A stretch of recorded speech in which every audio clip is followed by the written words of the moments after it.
இருக்கும். எங்க ஆன்னு சொல்லு. ஆ.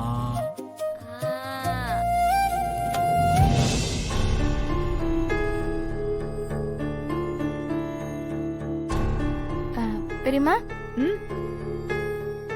அருவி, என்னம்மா இந்த நேரத்துல பேக் எடுத்துட்டு எங்க கிளம்பிட்ட? இல்ல பெரியம்மா, நாளைக்கு முக்கியமான டெஸ்ட் இருக்கு. அதான் குரூப் ஸ்டடி பண்ணலான்னு என் ஃப்ரெண்டு வீட்டுக்கு போறேன். என்னது, குரூப் ஸ்டடியா? இத்தனை வருஷம் இல்லாம இது என்ன புது பழக்கம்? இல்ல, அந்த சப்ஜெக்ட் நடத்தும் போது நான் கிளாஸுக்கு போல. என் ஃப்ரெண்டு நல்லா படிப்பா, அதான் அவகிட்ட கேட்டு தெரிஞ்சுக்கலான்னு போறேன். இந்த நேரத்துல குரூப் ஸ்டடி எல்லாம் வேண்டாமா? வேணும்னா உன் ஃப்ரெண்ட் இங்க வர சொல்லிட்டு படி. பெரியம்மா, அவங்க வீட்ல அலோ பண்ண மாட்டாங்க. எனக்கு வேணும்னா நான் தானே அங்க போகணும். ப்ளீஸ் பெரியம்மா, ஒரு நாள் தானே. அதெல்லாம் முடியாது. அண்ணாமலைக்கு தெரிஞ்சா என்னதான் திட்டுவா. கொஞ்ச நேரம் வெயிட் பண்ணு. அண்ணாமலை வந்ததும் அவகிட்ட சொல்லிட்டு போ. அம்மா வரதுக்கு லேட் ஆகும் பெரியம்மா. ஆல்ரெடி எனக்கு டைம் ஆயிடுச்சு. அம்மா கிட்ட நீங்களே சொல்லிடுங்க, நான் போயிட்டு சீக்கிரம் வந்துடுறேன். அருவி, சொன்ன கேளு. அண்ணாமலை வந்தா பெரிய பிரச்சனை ஆயிடும். நீ ஒழுங்கா ரூமுக்கு போ. அத்தை, அவ படிக்க தானே போறேன்னு சொல்றா. அவளையும் திட்டுறீங்க.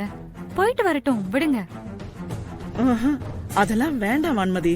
அண்ணாமலை வந்து கேட்டா நான் என்ன சொல்றது? அதெல்லாம் நீங்க அனுப்பி வச்சீங்கன்னு சொன்னா சின்னத்தை எதுவுமே சொல்ல மாட்டாங்க.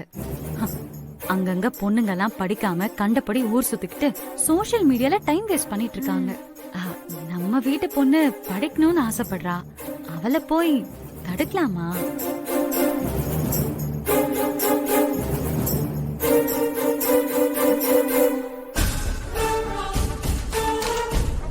இன்னும் என்னத்தை யோசிக்கிறீங்க? நம்ம பொண்ணு நல்லா படிச்சா நமக்கு தானே பெருமை. அவ போயிட்டு வரட்டும், விடுங்க. அதெல்லாம் சரிதான். இருந்தாலும் இந்த நேரத்துல ஒரு வயசு பொண்ணை எப்படி தனியா அனுப்புறது? அதான் யோசனையாவே இருக்கு. இதுதான் உங்க பயமா? Don't worry. நான் அருவிய பத்திரமா அழைச்சிட்டு போய் அவ ஃப்ரெண்ட் வீட்ல டிராப் பண்ணிட்டு வரேன். போதுமா?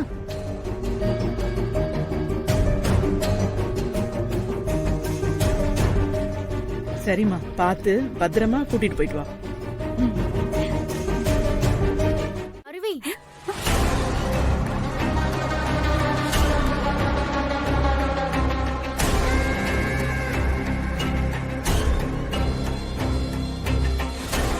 இந்த காஃபி. வேண்டாம் நீ, பரவாயில்ல, குடி.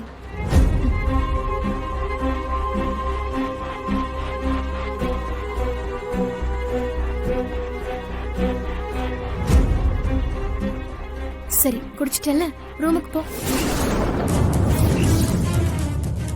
அண்ணே, ரூமுக்கு போன்னு சொன்னேன்.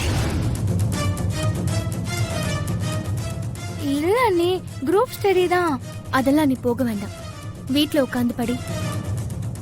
ஏய், நீ இப்ப எதுக்கு அவளை தடுக்கிற? அதான் நான் டிராப் பண்றேன்னு சொல்றேன்ல. நான் உன்கிட்ட பேசல, ஏன் நாத்தனார் கிட்ட பேசிட்டு இருக்கேன். நீ அமைதியா இரு. அருவி, உனக்கு படிக்கணும் அவ்வளவுதானே? வீட்ல உட்கார்ந்து படி. உனக்கு ஏதாவது டவுட் இருந்தா நான் கிளியர் பண்றேன். இல்ல அண்ணி, அது ரொம்ப கஷ்டமான சப்ஜெக்ட். நான் போயிட்டு சீக்கிரம் வந்துடுறேன். அப்போ நீ போயே ஆகணும்னு பிடிவாதத்துல இருக்க. போலாம். இன்னும் கொஞ்ச நேரத்துல அண்ணாமலை அத்தை வந்துருவாங்க. அவங்க கிட்ட சொல்லிட்டு அப்புறமா போலாம்.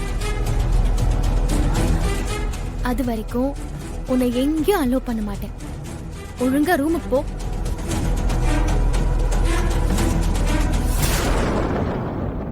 ஏன் அவங்க சொன்னதான் உள்ள போவியா? நான் சொல்றேன், உள்ள போ.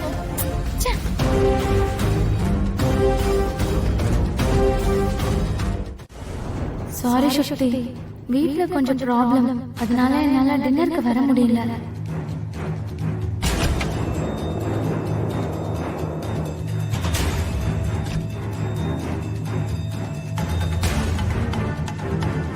அருவி, என்ன பார்த்ததும் மொபைல் ஏன் மறைக்கிற? யாருக்கு மெசேஜ் பண்ணிட்டு இருந்த? அதெல்லாம் உங்ககிட்ட சொல்லணும்னு அவசியம் இல்ல. நீங்க எதுக்கு இங்க வந்தீங்க? ஏம்மா, நான் வெளியே போக கூடாதுன்னு தடுத்ததுனால கோவமா?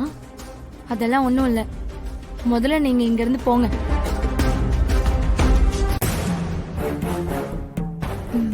எனக்கு உன் கோவம் புரியுதுமா. இருந்தாலும் இந்த நேரத்துல நீ வெளியே போறது தப்பில்லையா? நீ சின்ன பொண்ணு. இந்த வயசுல உனக்கு நிறைய ஆசைகள் இருக்கலாம். நீ பண்றதெல்லாம் சரின்னு தோணலாம். ஆனா பின்னாடி அது உன்னை ஒரு பெரிய பிரச்சனையில கொண்டு போய் விட்டுரும். அதனாலதான் உன்னை போக வேண்டான்னு தடுத்தேன். நான் இப்ப என்ன தப்பா பண்ண? ஊர் சுத்தவா போறேன்? குரூப் ஸ்டடிக்கு தானே போறேன்னு சொன்னேன். அது என்ன அவ்வளவு பெரிய தப்பா? குரூப் ஸ்டடி பண்றது தப்பில்ல. ஆனா குரூப் ஸ்டடின்னு பொய் சொல்லிட்டு போறதுதான் தப்பு. இங்க பாருமா, நீ ரொம்ப நல்ல பொண்ணு. என் அக்காவும் நல்லவதான். ஆனா அவ லைஃப ஜாலியா என்ஜாய் பண்ணணும்னு ஆசைப்படுவா. அவளுக்கு அவ பண்ற எதுவுமே தப்பா தெரியாது. அவ கூட சேர்ந்து நீயும் அப்படி ஆயிடக்கூடாதுன்னு தான் சொல்றேன். நான் ஒன்னும் சின்ன குழந்தை கிடையாது. என்ன பண்ணணும் பண்ணக்கூடாதுன்னு எனக்கு நல்லாவே தெரியும். இருக்கலாம். ஆனா உனக்கே தெரியாம ஏதாவது தப்பு நடந்துட்டா? ஆமாமா, உன்னால ஒரு சின்ன தப்பு நடந்தா கூட அது உன்னை மட்டும் இல்ல, இந்த மொத்த குடும்பத்தையும் பாதிக்கும். அதனாலதாம்மா சொல்றேன், கொஞ்சம் கேர்ஃபுல்லா இரு. இங்க பாரு, அத்தை உன்னை பெருசா நம்புறாங்க. அந்த நம்பிக்கைய வீணாக்கிடாத. போதும், நிறுத்துங்க நீ. எப்ப பார்த்தாலும் இதே மாதிரி அட்வைஸ் பண்ணிட்டே இருக்கீங்க. சொல்றேன்னு தப்பா நினைக்காதீங்க. நீங்க ரொம்ப போரிங். உங்ககிட்ட என்னால எந்த விஷயமும் ஷேர் பண்ண முடியாது. சும்மா அட்வைஸ் பண்றதை விட்டுட்டு போய் வேற வேலை இருந்தா பாருங்க.